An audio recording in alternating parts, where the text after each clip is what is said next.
This is Pearl.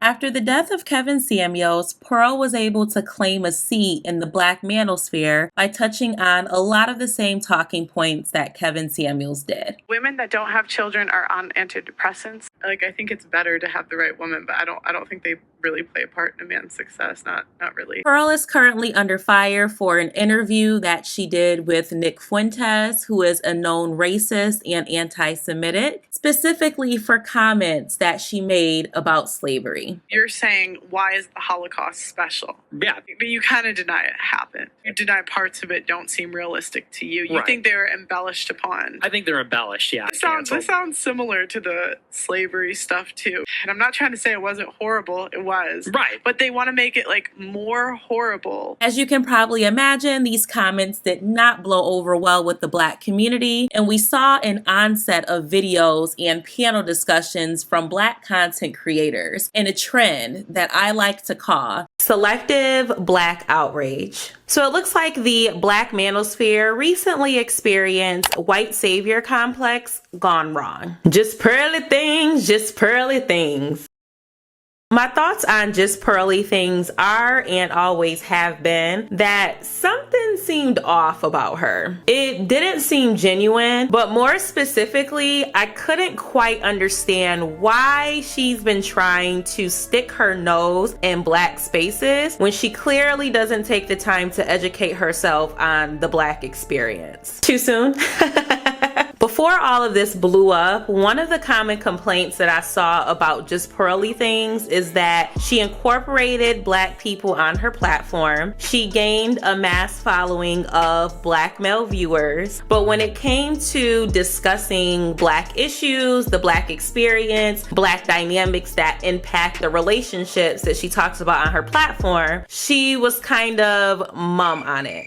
It is my understanding that she felt like she wasn't authorized to talk about Black experiences because she's not a Black woman. In other words, child sticking her nose where it don't need to be. It's kind of like how we say that police officers who didn't grow up in the hood don't have any business policing the hood because they don't really understand what it's like to be there. They don't quite fit in. It's out of place. But you know what's even more saddening about this? The fact that Black folk was out here giving her a pass because she doesn't understand what it's like to be Black. One thing that really irks my soul is selective ignorance. This woman has been able to commit multiple facts and statistics to memory, statistics that the Black manosphere eats out of the palm of her hand. I should have had someone that could have pushed back more and really was more educated on the topics that he was talking about than I was, because I certainly was not an expert in any of the stuff that he was talking about. So you mean to tell me that she couldn't open up a book or even do a quick Google search on racial dynamics the way that she did on those statistics that people love so much?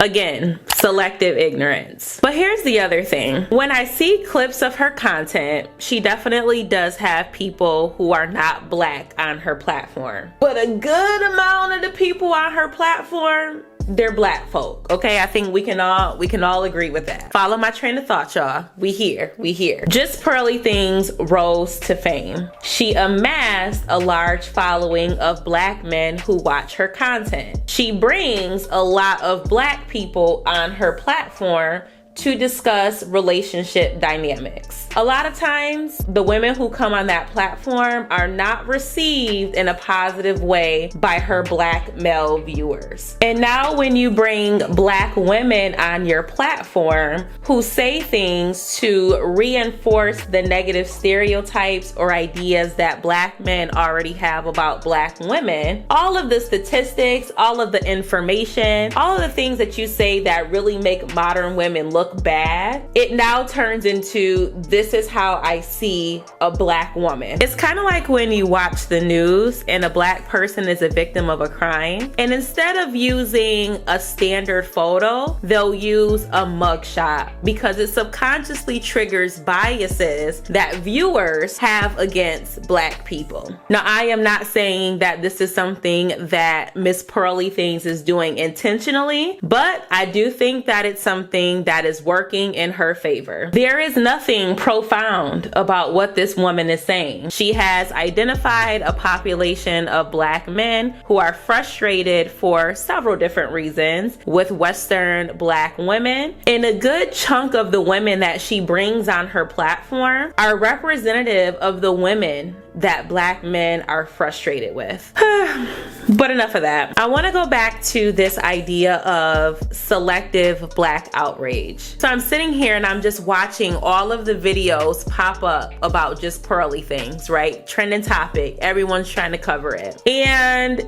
in that moment, I realized how hypocritical Black content creators can be. Just Pearly Things has been an issue this whole time. How didn't people see it? But these same people, if you literally rewatch their content, they were praising Pearly Things for her work ethic. She's doing good things out here. But as soon as it became a trending topic to talk about her, then their whole dialogue changed. Grifters, panderers, Black creators literally use the same strategy that she did. They identify a population of people who need to vent, to trauma bond with other people who have had shared experiences, and they need the platform to be able to do that. And therefore, they tailor their platform to allow these venting sessions versus having a platform that is productive and provides potential solutions. And I really wish that instead of making hundreds of videos about just Pearly Things and why she's problematic, that we could really reflect,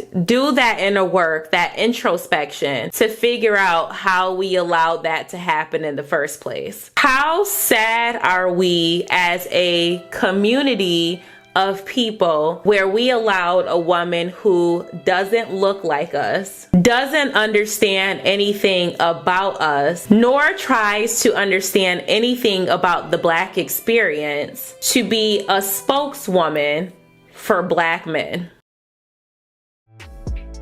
And how sad is it that people who do look like us tried to tell us that something ain't right with sis. Like, I don't think she's the right person to be delivering the messages that she's delivering. And we didn't listen to it. Because surely Blackness and Black people can't be trusted. This reminds me of a comment that I recently got on one of my videos. When I see you, I see a reflection of white supremacy, not myself. We are really in a space where Black people see other Black people, and instead of being like, this is a reflection of myself, this is a person who looks like me, who might have shared experiences as me, we more often than not see them in a negative light. For this person, he looks at me and he sees white supremacy. For some Black women, they might see a Black man and see someone who is a fraction of a man, someone who might not be a good father, someone who doesn't respect women. When Black men are looking at Black women, they're seeing women who are selfish, who are a lost cause, who do not deserve respect and protection. Modern Black women and modern Black men are literally seen as the extreme opposite of greatness. So much so that people from other cultures have identified how stupid we make ourselves look on the internet because we publicize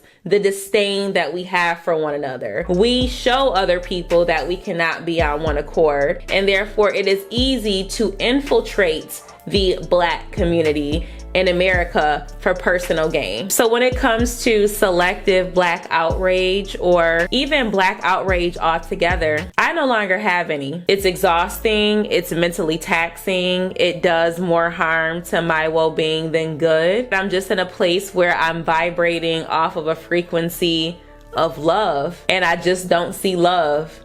And this whole situation proves it.